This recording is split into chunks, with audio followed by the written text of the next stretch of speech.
Assalamualaikum warahmatullahi wabarakatuh. Halo guys, welcome back to my video. Balik lagi sama aku, Aliza Ramadhani dari kelas KPI 4C yang bakal sharing-sharing tentang mata kuliah penulisan berita dan artikel yang sudah aku pelajari di perkuliah gitu ya sebelumnya. Nah teman-teman, jadi ini tuh udah pertemuan kesekian kali, aku juga lupa, kayak sekarang tuh pertemuan ke-8 ya. Tapi intinya di pertemuan kali ini kita udah mulai ngebahas tentang sesuatu yang lebih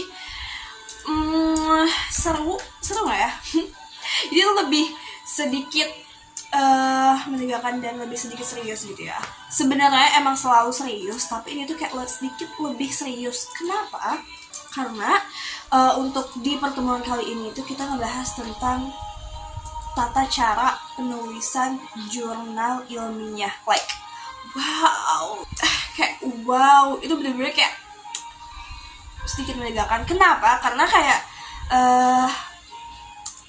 ini bikin kita lumayan sedikit shock ya guys, dan juga tegang. Kenapa? Karena FYI, kita tuh nanti UAS itu bakal bikin jurnal. Jadi Pak Adi ini, beliau tuh pengen UASnya itu bikin jurnal ilmiah dan kalau bisa dipublish di Sinta.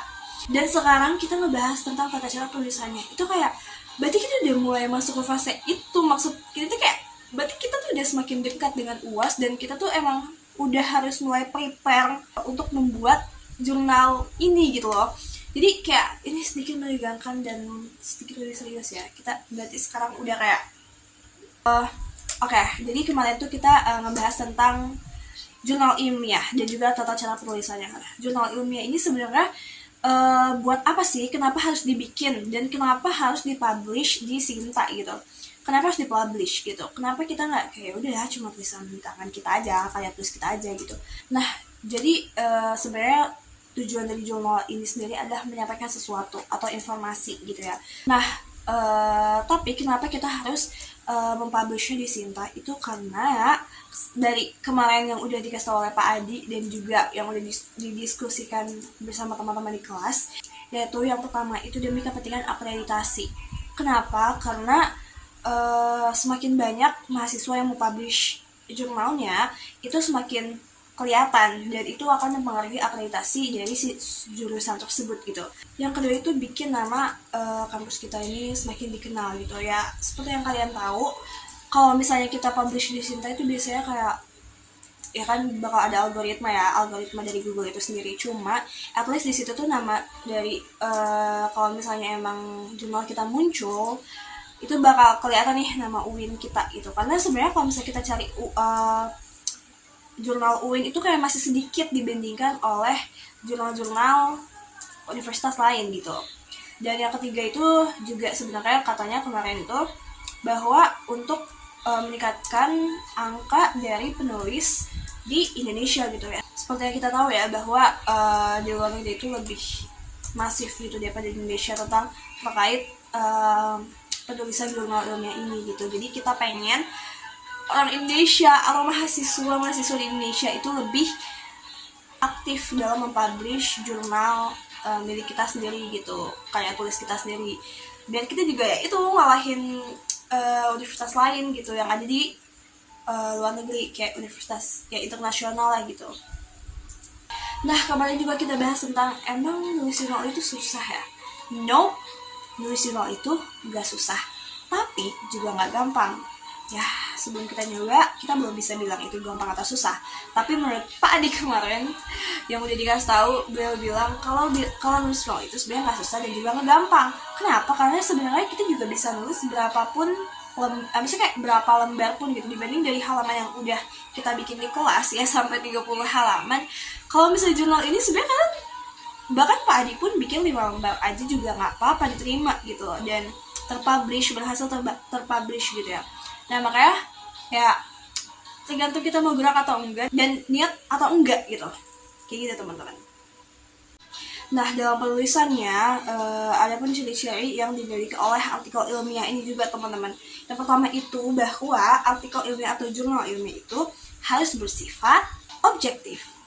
Ini harus banget ya teman-teman, karena namanya kita meneliti, kita harus melihat dari sudut pandang yang lainnya dari berbagai sisi, nggak boleh dari satu sudut pandang aja gitu. Dan yang kedua itu adalah rasional. Nah, rasional kan maksudnya masuk akal ya, masuk akal. Nah, yang kedua, jurnal ilmiah ini juga harus bersifat rasional. Ya, masuk akal. Dan yang ketiga itu ada kritis. Kita sebagai penulis itu harus kritis ya teman-teman, karena kita bakal karena sifat kritis ini yang bakal menggali lebih dalam tentang penelitian yang kita akan angkat atau bicarakan. Dan yang terakhir ada pembaharu. Nah, pembaharu ini adalah hal-hal yang baru gitu, kayak hot news gitu segala macam. Jadi kita harus berdasarkan data dan fakta yang juga baru gitu. Nah, kita bikin artikel ilmiah atau jurnal ilmiah itu pasti ada proses penulisannya kan teman-teman. Nah, jadi proses penulisannya itu dibagi menjadi 3. Yang pertama itu ada pra penulisan, yang kedua ada penulisan, dan yang ketiga ada pasca penulisan. Nah, untuk yang pra penulisan ini isinya yaitu ada bahan tulisan dan juga kayak kerangka gitu.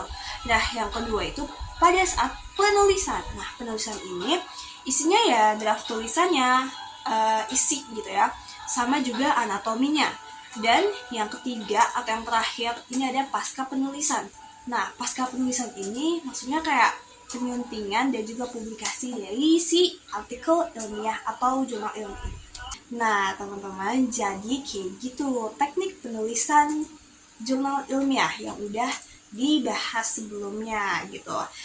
Tapi teman-teman, aku tahu pasti dari teman-teman semua, atau bahkan aku sendiri masih banyak pertanyaan-pertanyaan yang udah atau bahkan belum kepikiran gitu ya. Karena kan sekarang kita masih dalam tahap pembelajaran pertama juga tentang penulisan jurnal ilmiah ini.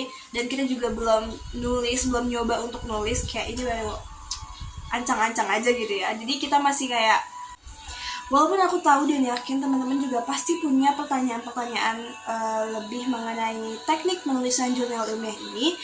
Dan aku juga yakin nanti pas aku nulis, aku pasti bakal banyak banget pertanyaan, karena aku yakin bikin jurnal itu nggak segampang itu. Walaupun tadi kan udah dibilang ya kayak jangan bilang susah, tapi dia bilang gampang gitu. Tapi ya justru itu gitu, makanya aku yakin pasti nanti bakal ada banyak pertanyaan yang lebih mendalam mengenai teknik penulisan jurnal ilmiah ini. Dan ya mungkin kita bisa bahas di pertemuan selanjutnya, di video selanjutnya. Dan kita juga bakal lebih mengulik tentang jurnal ilmiah ini. So teman-teman, untuk saat ini aku cukupkan. Asik, kenapa kayak formal banget gitu ya. Ya intinya untuk saat ini mungkin videonya sampai sini dulu aja. Jadi terima kasih untuk teman-teman yang udah nonton. Thank you for watching. And don't forget to like, comment, and subscribe. And see you next time. Bye. Wassalamualaikum warahmatullahi wabarakatuh.